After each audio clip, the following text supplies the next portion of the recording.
This program is designed to provide general information with regards to the subject matters covered. This information is given with the understanding that neither the hosts, guests, sponsors, or station are engaged in rendering any specific and personal, medical, financial, legal, counseling, professional service, or any advice. You should seek the services of competent professionals before applying or trying any suggested ideas.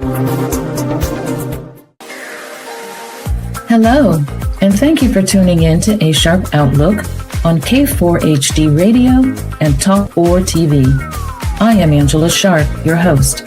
Our armchair discussions with industry experts will give you the steps, tools, and information to be successful in business and to prepare you to be your best self. Hello, I'm Angela Sharp, and welcome to A Sharp Outlook.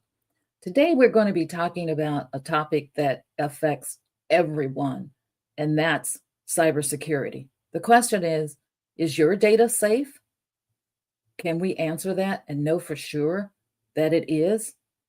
What is cybersecurity? Cybersecurity involves protecting computer systems, networks, and data from cyber attacks and unauthorized and malicious access to a system to cause damage to data, equipment, and sensitive information. It can have a wide-ranging effect on individuals, organizations, and even the country. It can come in several forms, such as phishing, malware, ransomware, and identity theft. Cybersecurity services can assist companies with their abilities to identify the current risk, respond to, protect data, and prepare for upcoming attacks. Some of the key things that can happen using cybersecurity services is maintaining confidentiality, integrity, and assurances that their data is protected. Many companies have been victims of cybersecurity, and today we are going to discuss how to be prepared. Today, we have a company called Intelligent Computer Forensics, Inc.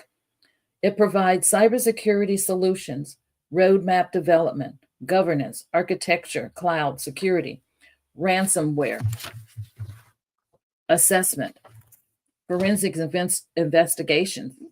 The professional staff will respond immediately with sophisticated tools and techniques to capture and analyze your compromised data, solutions, digital forensics, and expert witness testimony, services to financial and insurance industries, critical infrastructure, manufacturing, private and government agencies. They are a privately held corporation made up of unbiased professionals with a reputation for being responsive, thorough, and tenacious. Since the founding in 2006, they have delivered answers that have proven invaluable in numerous litigations and security incidents. From the start of forensic investigations to preparing ESI collection protocols, affidavits, declarations, and court testimony, they have expanded services into the cybersecurity space. They have been successful in helping clients with many challenging cases, assisting clients with analyzing cybersecurity solutions, and more. They can investigate incidents in real time. The experts can also recommend and implement secure measures that will ensure your business computers are being fully optimized and secured to protect your business from becoming a victim of malicious activity.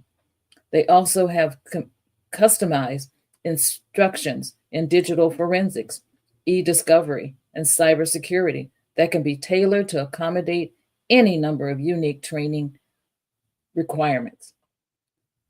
The owner and founder and president is Genevieve Magenti. She's tenacious, focused, hardworking.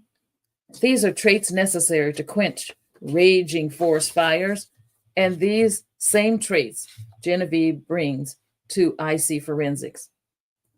Since the founding of IC Forensics in 2006, Genevieve has had time and again stood out within the world of computer forensics, from being a part of a landmark case settling federal precedent for the handling of electronic evidence to helping a friend recover precious digital memories.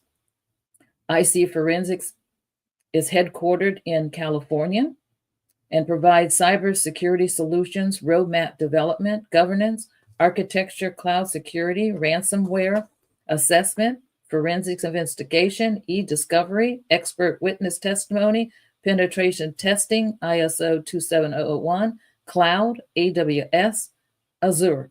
That's a mouthful. We also have Doug Simmons, who has spent more than 30 years advising organizations around the world on their cybersecurity strategies and architecture. As the global vice president of Gartner's and Burton Group's Security and Risk Management Consulting Group for 15 years, he led hundreds of organizations to develop, assess, and revise their approaches to information protection. Doug's efforts focus on emerging field of human risk management, where cognitive attacks are exploited to gain advantages, resulting in cyber extortion, high-value information leaks, financial fraud, large-scale denial of services, and other consequences. His decades of experience with identity management, access management, and governance also armed him with highly sought-after skills related to data protection in the era of agentic AI. Doug's experience has been built on the concept zero trust long before it becomes a buzzword. Everyone has spamware, antivirus, and ID protection software on their personal computers, but is it enough to keep your data safe? So I want to invite our guests today, the experts on cybersecurity, to come and help us understand what is happening in this arena and how can we be assured that we're protected, or what kind of plans do we need to put in place. So Genevieve and Doug, please welcome to A Sharp Outlook. Thank you, Angela. Hello. Hi. Hello. Yeah, I am so excited to talk about this because everybody is being impacted by threats, malicious activities, everything. And Yep. and I know it keeps me worried. Every time I turn my computer on, I'm a little scared. Every time I use my phone, I'm a little scared. I don't want to be scared. I'm paying for that dog. I want to feel safe. So help me. Yeah. Help me. How long has cybersecurity been around and why was it created? Well, you talk about being scared. I think being scared is a good thing. When you introduced me, you toward the end there, you talked about zero trust. And that's kind of where we are today. 40 years ago, when I got started in IT and got started in security, it was relatively straightforward. We had mainframes, and in some cases, we had mini computers. We hadn't had personal computers, local area networks, LANs, and we certainly didn't have mobile devices back then. So security was a bit more straightforward, and we were able to lock down our data and the identities of the people who are accessing that data and what rights they had 40 years ago, much better than we can today. The slippery slope really began, in my mind, when I was working in Silicon Valley in the early 90s. If you remember, something came along called the World Wide Web. It also it leveraged in a burgeoning networking capability called the internet, right? And so the internet with the web in, say, 1992, 1993, opened up a Pandora's box of threats. It gave bad actors a plethora of opportunities to be able to hack into systems and do, I'll say, three things. The three legs of the stool for security. The CIA, the bad actors at that point in time were then able to start impersonating other people and destroy the confidentiality, the C, of information. The integrity of the information, get in there, change information, tamper with data, and then downstream applications or systems that use that information were compromised. Didn't have the right stuff, garbage in, garbage out. And lastly, the A, availability. able to start doing things like denial of service attacks and really hitting systems so that the availability of the system for the organization to do its job in processing data became a problem. So we've been fighting since the early 90s with confidentiality, integrity, and availability across the spectrum of cybersecurity. As we, as an industry, cybersecurity professionals like Genevieve and I, come out with new tools and good practices, I'll say best practices, to thwart attacks and various what we call threat vectors, the bad guys or the bad actors seem to always be able to come out with something that we knew that we have to then scramble to be able to address. And it seems like in the past few years, it's gotten worse. The bad actors now, and this actually began maybe 15 years ago, but today more than ever, the bad actors are being funded by nation states. And in particular, I'll mention Russia, China, and Iran, to do the things that I mentioned: confidentiality, integrity, and availability, to attack us from those angles using really myriad techniques to get to us. With the advent of artificial intelligence now, they are using that to speed up the processes they have to attack us, to go in and exploit a new vulnerability faster than we can understand it and address it. We, on the good guy side, the white hats, are beginning to use AI to combat that and try to keep up. But it is a game of chess that is remarkable in terms of how I like to say chess is one way of putting it, but I also like something that might be more palatable to many of us: whack-a-mole, right? That we would play at the so bang, bang, bang, so pops up, bang, hit it down, a new one pops up, bang. So this is a real game of cat and mouse. It's a real challenge. And as I mentioned, I'll take a breath here, Genevieve. I want you to chime in too. But the money that is flowing into the bad actors' ability to do this seems to be far outstripping the funding that the good guys are getting to get ahead of it. So this is a significant challenge. We'll talk about enterprise security, and we'll talk about personal cybersecurity throughout this podcast. But that's my take on how cybersecurity came, and that's where we are today. Right. I think I was there during the beginning. I was working for Nordstrom, and I worked as a software engineer and putting in software and different things like that. And that was when they were just now beginning to sell things online. Yep. And I had to help with them developing a theft protection software program. And I'll tell you, it was a very difficult project. And I want to say we were successful, but not quite successful. We had some, like you said, nations that this was a 24/7 job, was going in and stealing. And they were stealing.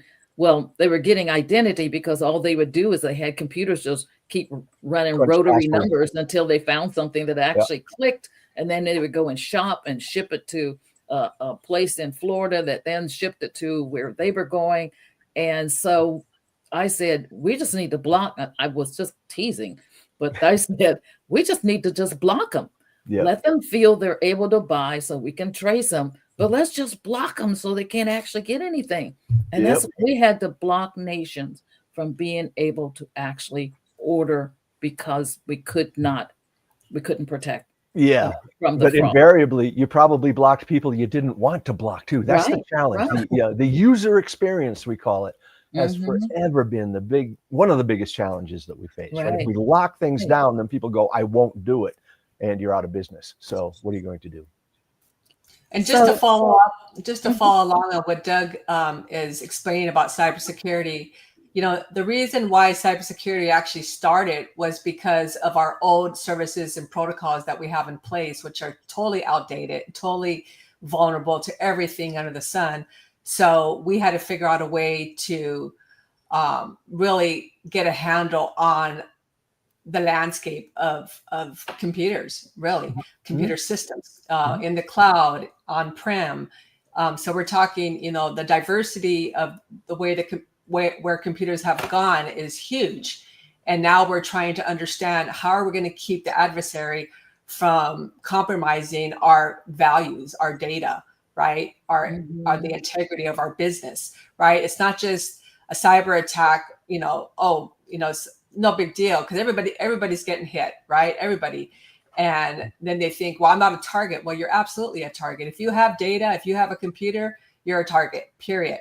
Personal devices, home devices, business devices, doesn't matter where you're using your computer, you're a target. And to add to that, every system that you use is considered forensically. We can capture that information forensically, which is another whole level of it's a legal driven process, but it's a whole other level, right? So if you are doing something nefarious on your computer, then we can forensically capture that system and we could use that as collaborative evidence in a court of law. So there's a whole other piece to the cybersecurity that people don't talk much about, but there's definitely a need and a demand for that. Yep. You're going to say something, Doug? Yep.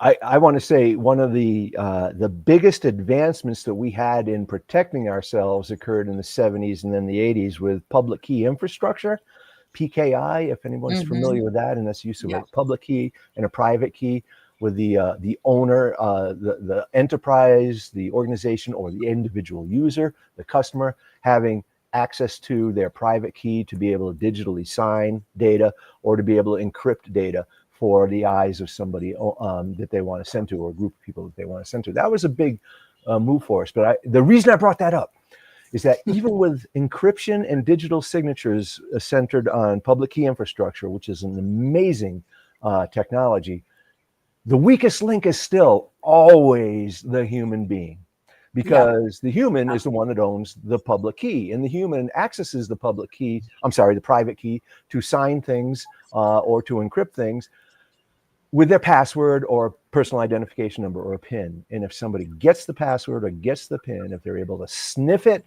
if they're able to shoulder surf it, if they're able to influence you into or trick you into giving somebody the password just this one time, I need to fix something, then the whole thing breaks down. And that's the problem I want to make sure we really stress in this podcast, is that the weakest link is still always the human being. No matter what we put in place for protections, it always comes down to the last link, and that's us. Well, I had that experience about 3 weeks ago, and it was my own fault that I got hacked. What did you do? I saw something that looked like there was fraud on a bank account. And so I contacted, I don't want to throw the company name out there, but I contacted PayPal to find out if that was real. And they're like, we don't know what you're talking about. So someone has sent me an email that there was fraud. Yes. And they had all the insignia that looked like PayPal. So I trusted it. And so then they said, well, go to Desk Anywhere and load it on your phone so we can go and I'm used to when I need in service, they, doing that. So, and like I said, I kept looking. I kept looking. My antennas were up and I kept looking, and they had PayPal insignias all the way through. So I was feeling comfortable. Then all of a sudden they're like, okay, well, I need you to enter this information and then go into your settings and, enable this. And so then I started writing down all the steps because I know I wanted to reverse them or delete them after. Yeah. And then he got to the point where he said, okay, now I need you to connect to your bank account. Oh, sir, I'm not doing that. No, I'm not doing that. First off, I don't even remember what bank account is associated with this. So I'm not going to do it. Now, only thing you need to do is issue a credit if you have charged me. That's how it works. This is not how it works, what you're talking about right here. But ma'am, you got, no, we're not doing that. So good for you. And he kept insisting. I said, this conversation is over. I hung up the phone. I went to settings, start ripping everything out. My email was compromised. My phone number, I had to change it, have had it for years. And now I don't even give it out anymore. Remember what I said about zero trust? Remember that? Yeah. Exactly. And I should have, and I'm usually alert about that. You shouldn't even trust at the outset, at the beginning, that I'm me or Genevieve is her until you get evidence to prove it. Okay. That's the thing. That's what we have to be. I hate to be this way. We grew up in an era where trust was innate. Yes. But it's not that way anymore. And you can't be that way. Oh, that's the terrible, scary part now. You can't trust anything. You can't trust that the bank is contacting. You can't trust that, a family member's, I get things from that it looks like it's supposed to be a family member and it's fraud. And I have you could get a phone call from somebody using AI to mimic my granddaughter and say, Grandpa, I need money. Can you Venmo this real quick? And the first thing in my mind would be like, oh my gosh, she's in trouble. The second thing in my mind, right on the tails of it, is that's not her. Yeah. I have to go out of band and verify that it is her before I do anything, because these kinds of tricks now are just like table stakes. And they steal your photos, and you got a photo there, and even then a video, turn it into an AI thing. Even a video. Yeah. It's just terrible. Yeah. It's terrible. It really is. What percentage of companies are not protected or using a cybersecurity service to keep their company safe? I mean, what percent? 0. Everybody's using some form, unless they are absolutely completely on Pluto or something and don't even have a user ID and a password to access data. If you're doing that, and I don't know any company of any shape or size, even my own small company. That's basic cybersecurity. Basic 101. Yeah. User ID and a password. And trust me, I'm not advocating passwords. We should be using multi-factor authentication, using our phones, if you could see that, as the ability to, something that you know and something that you have with you. You're going for at least two-factor authentication. But at least everybody has user ID and password. Yeah. So, don't get too hung up on that percentage. The problem is how good and how deep is their cybersecurity. What would you say, Genevieve? Yeah, absolutely. And Angela, you were describing the classic social engineering attacks, and these go on all the time. And just to Doug's point, we have to have two-factor authentication on everything. I tell everybody I run into, anybody and everybody I meet, I say, do you have two-factor on your bank account? Yep. You won't believe how many people do not have two-factor on their bank account. That's where your money is. Everybody should have two-factor on your bank account at the bare minimum. And then everything else under the sun, you should have a password manager. People don't understand. What do I need a password manager for? I just write it down. I do old school way. Old school way is going to get you in trouble. So password manager, the beauty of a password manager is it automatically inputs the password for you. And that's actually safer than typing it in. Why? Because guess what? Every keystroke that you enter in your computer is being recorded. That's how we can forensically capture the evidence, right? So always keep in mind that you are being forensically recorded. Even though you don't think so, it's on there and it's discoverable. Everything is discoverable. Yep. The other thing too is I use a VPN. Nord is one I'd recommend. I've been using it for years, but use a VPN so that your internet connection from your home office, or even if you're just your home, is tunneled and encrypted, so that it can't be sniffed. The other thing too is I use a password manager from the same company, so that way it travels with me. It's on my phone, it's on my PC, it's on my iPad, tablets, things like that. So do these things. They're not expensive either. Trust nobody. I hate to say everybody's out to get you. Well, that's right. My piece. That's right. If they can see a way in, they're going to get in. Absolutely. Right? Wow. That's the name of the game. Yeah. Anytime you leave that door open anywhere, they're going to get in. I remember Reagan said, 40 years ago, trust but verify. That doesn't apply anymore. No. Right. Verify, then trust. That's right. Yep. That's right. Absolutely. Yeah.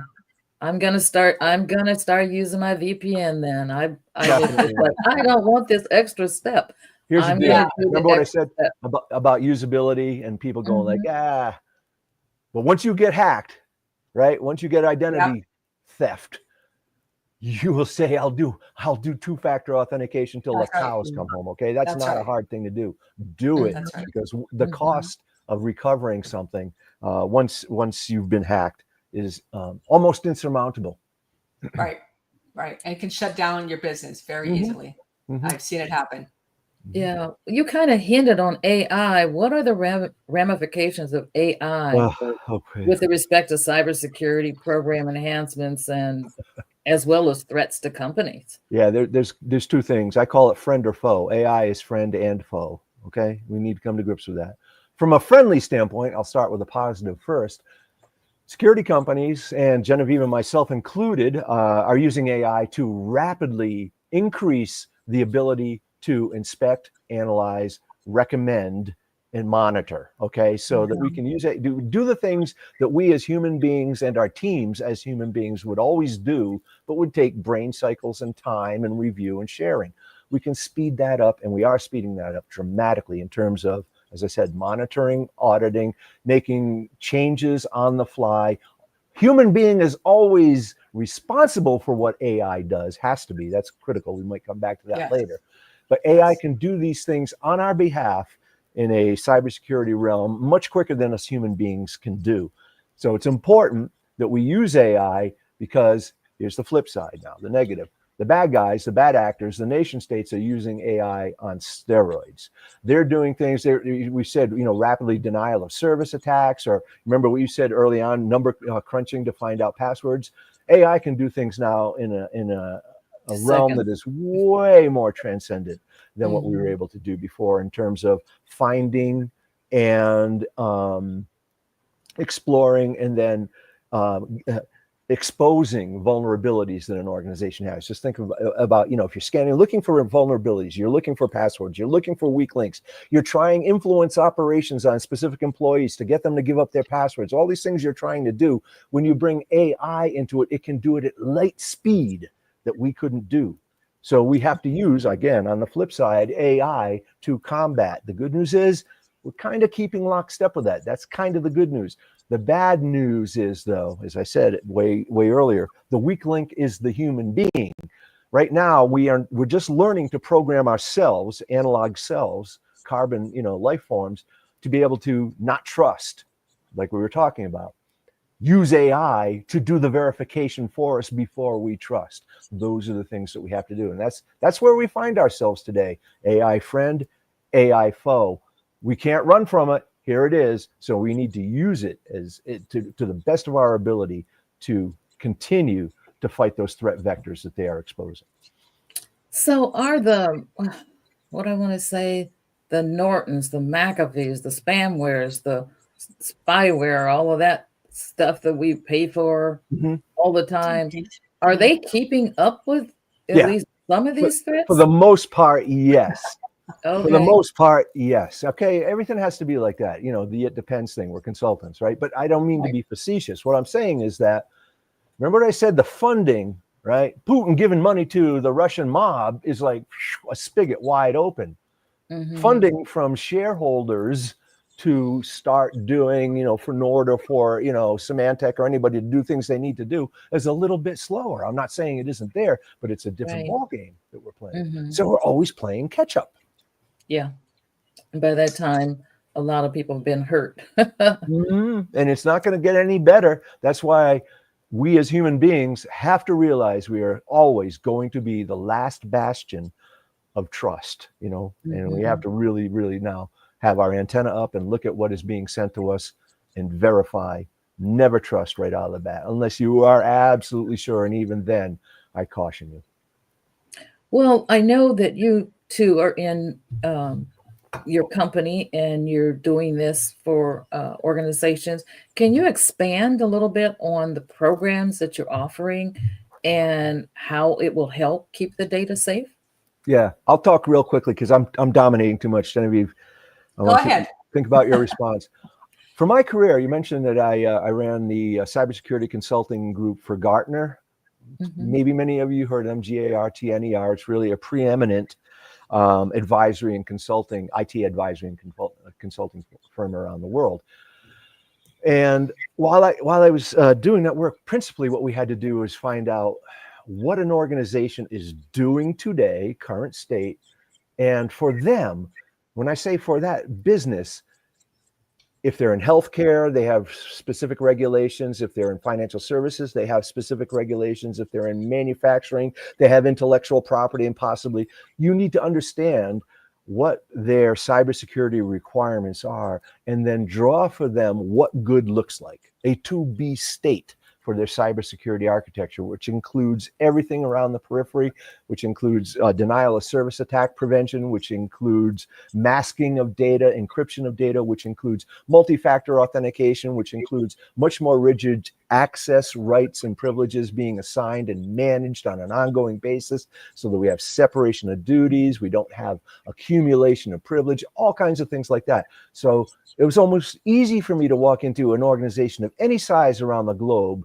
see what they're doing, and come up with a gap analysis of what they're not doing and prioritize what the threat vectors are for them being hacked in those areas are and the things to put in place to prevent that now, next month, 6 months from now, and a year from now in a prioritized way. That's how my bread was buttered my entire career.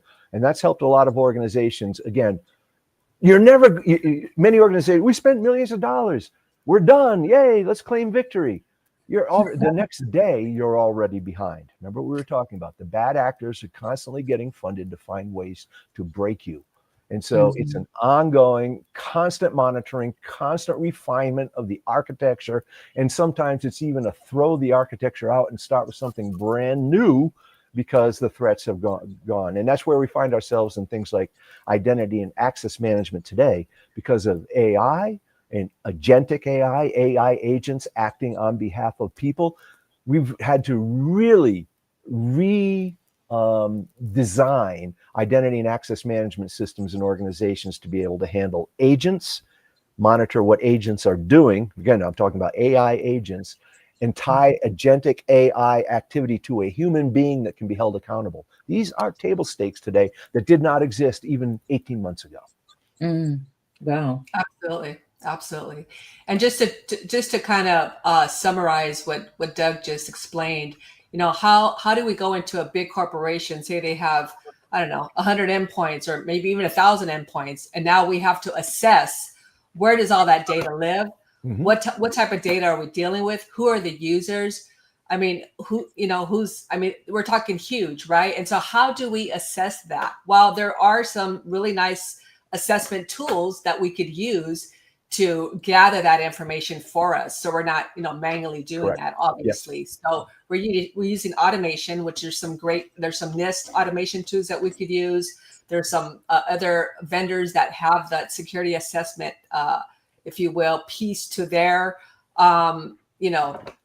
product themselves. So there are ways to handle the conglomerate of information that you're dealing with at an enterprise level. And it's not simple, and it's definitely work, but we know how to tackle that at an angle that, as Doug mentioned, what is important for your organization, right? Within your organization, what's important? Because every organization has their own requirements, has their own governance, and we have to understand what the implications are there. If you were to be hacked, what would happen, right? So we give you those scenarios as well. So it's a whole big roadmap, if you will, that we're drawing. It's a methodology. If you don't know where you're going, any road will take you there. You know what I mean? That's the important thing. So the methodology, think of it as a checklist. A checklist sounds simplistic, but it's a checklist with a couple thousand items on it that need to be looked at, inspected. And then, as Genevieve said, when you inspect it and analyze it, it's in context of the organization that you're helping, right? Because it may be real important for a healthcare organization to do this, and it's not important for a fertilizer manufacturing plant to do that. You know what I'm saying? So those are the important. Okay, so if you go to an organization that, for instance, might be in hospitality, but then they have other organizations that are part of that community that they own also. So it's not a one size fits all. You go in and you check one, and is that right? It's right, but it's real important that you have what I'll call a common denominator, right? Certainly, if you have a line of business that is exceedingly customer facing and has access to lower risk data through that channel, then you don't need to put the Fort Knox kinds of controls on them. But at the other line of business, maybe manufacturing, let me just say pharmaceuticals or something like that, just throwing something out. That requires a whole different set of protections, but they need to be in concert, meaning that the things that you're going to use on the high protection, if you can leverage those same technologies in the lower risk realm, just not attenuated or turned up as loud, then leverage that, because you'll have a consistent skill set in your organization to know what you're doing and what you're managing. The important thing is that don't put Fort Knox on the low risk things. Put Fort Knox, but channeled or attenuated way down on these things, so that you can at least leverage the data across the entire spectrum of the organization to see what's happening in every line of business. I hope that makes sense. Yeah, and just to touch on a little bit what Doug just mentioned, you're talking data in transit, which is another whole area that needs to be protected, right? So that's why he mentioned VPN. So we definitely want to have those controls in place. And we look at all those different aspects of your business, and how you're controlling the data is so important. And putting the proper security controls in place is paramount to the security of your business. Yep. Well, I'm thinking about the fact that you have a lot of companies, they have their own IT department, and they have policies they're supposed to be following, but they're not following those policies. They're not doing, making sure that the passwords are being changed regularly and different things like that. Yeah. When you guys go out to do assessments, you're catching those kinds of things also. Yep. Correct. Absolutely. Yeah. Absolutely.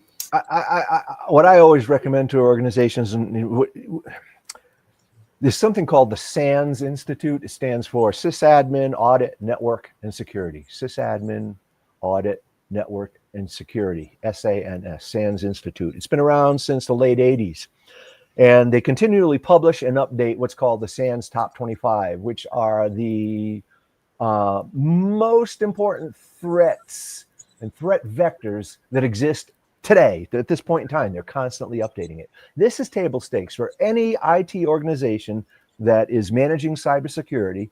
And sometimes it's within IT, sometimes it's a separate organization, should be working from the SANS Top 25 as a bare minimum to look at their organization and how their protection mechanisms are in place, and compare what they're doing to what the major threats are today. That's what I mean by ongoing, because a new threat will emerge, maybe agentic AI oriented, that they don't have a protection in place and they need to put something in before the spotlight of the bad guys shines on that organization and it can be exploited. Does that make sense?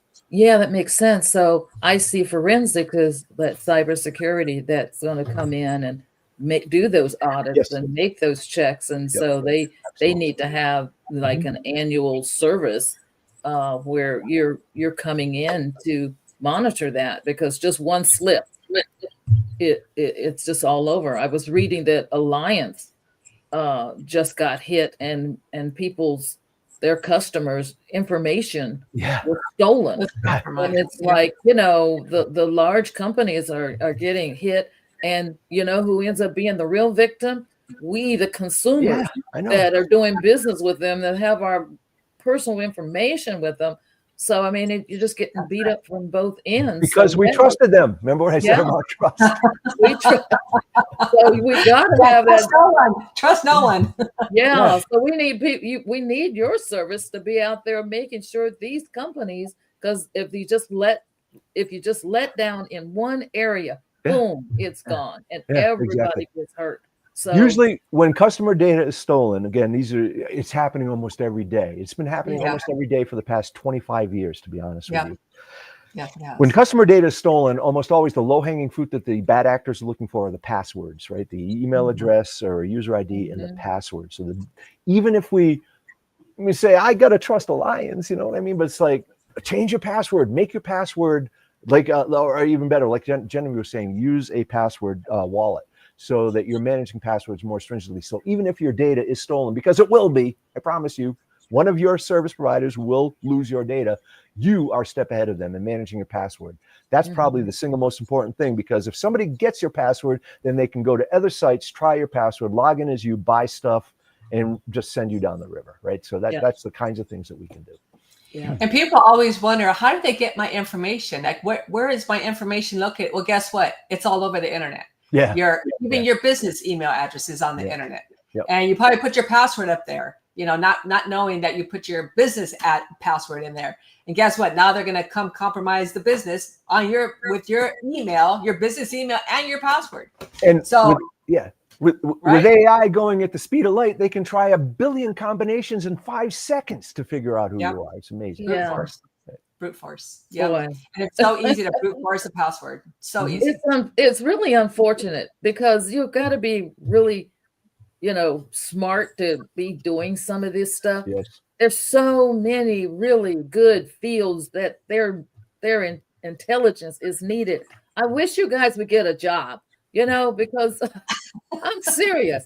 I don't want that kind of torment. And especially older people are the huge victims right now. Absolutely. They're always coming correct. after the grandmas and the grandpas, Yes. the people over 60 who didn't grow up with technology and aren't sure. They are just really becoming victims. And don't you have a mama? You have a mama and a grandma. Would you want somebody doing that to you? You stop it. Okay. I have to just go there. Trust equals gullibility, unfortunately. Yes, it does. Yeah. It really does. And we grew up in an era, the greatest generation, our parents' generation. We trusted people. We were all on the same page. It's not that way anymore. We have to come to grips with that. Okay. Yeah. I tell you, it's just unbelievable. Mm-hmm. I just wanted to just ask a question.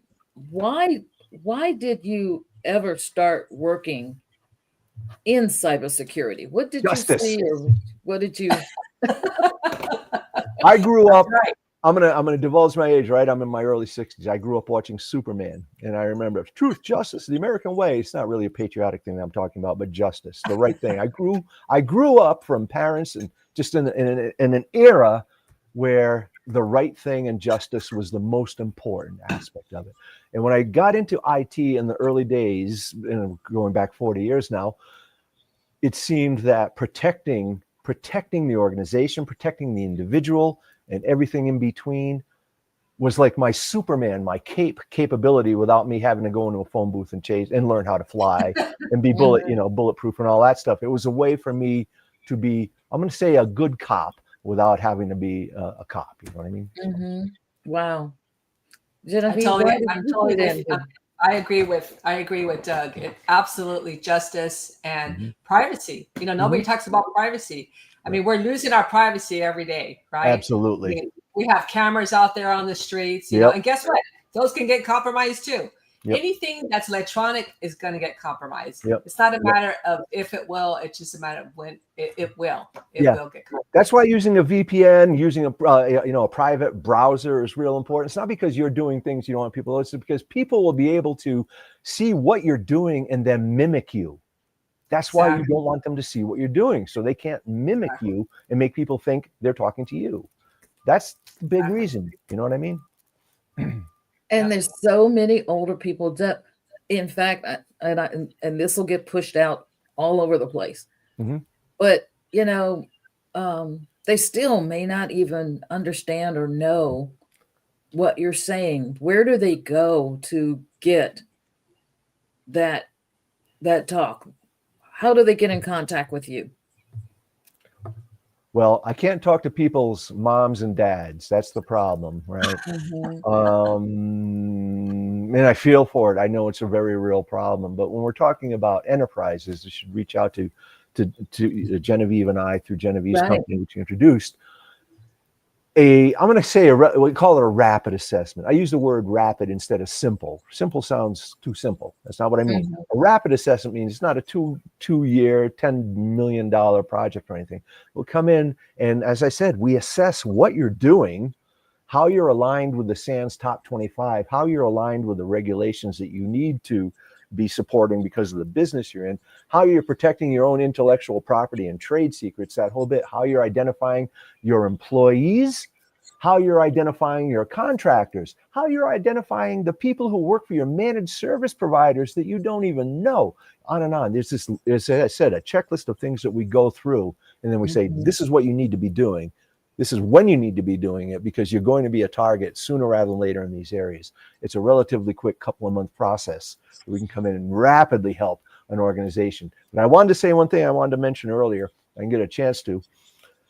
a lot of this has to do with senior management board of the board of the organization, and whether or not they understand the risk that they are, because more often than not, organizations will buy some piddly cybersecurity insurance thing, not really knowing what it's going to do and hoping if something happens that it helps, just like we do when we buy insurance. Hope it never happens, and then we find out, oh, your claim's been denied, that kind of thing. But spending money to combat security is not, to combat the bad guys is not a revenue generator, right? It doesn't increase earnings per share. It doesn't do any of that, right? It costs money. So boards, executives typically are like, oh, let's do just what we need to do to stay afloat here. And that's a constant problem. My 40 years in the business is that when trying to convince the top levels of an organization that investment in protecting the organization's data and the people in the organization is the most important thing to staying in business, because all has to happen is once, and you end up on headlines, and it can either put you out of business or so damage your brand that your revenue for the next several years will be significantly impacted. Absolutely.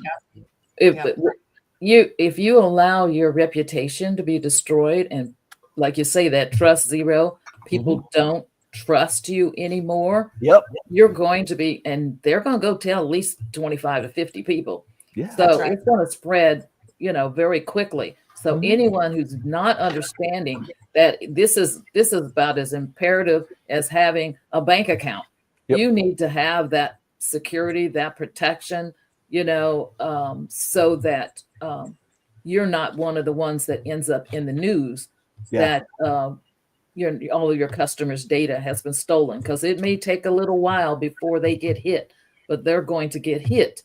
And just think, it was because you didn't feel it was important enough to get the protection and have the services that come in annually to make sure you're protected. Maybe you think, okay, my computers are protected, but what about those customers who trust you? Their data's floating all over the dark web.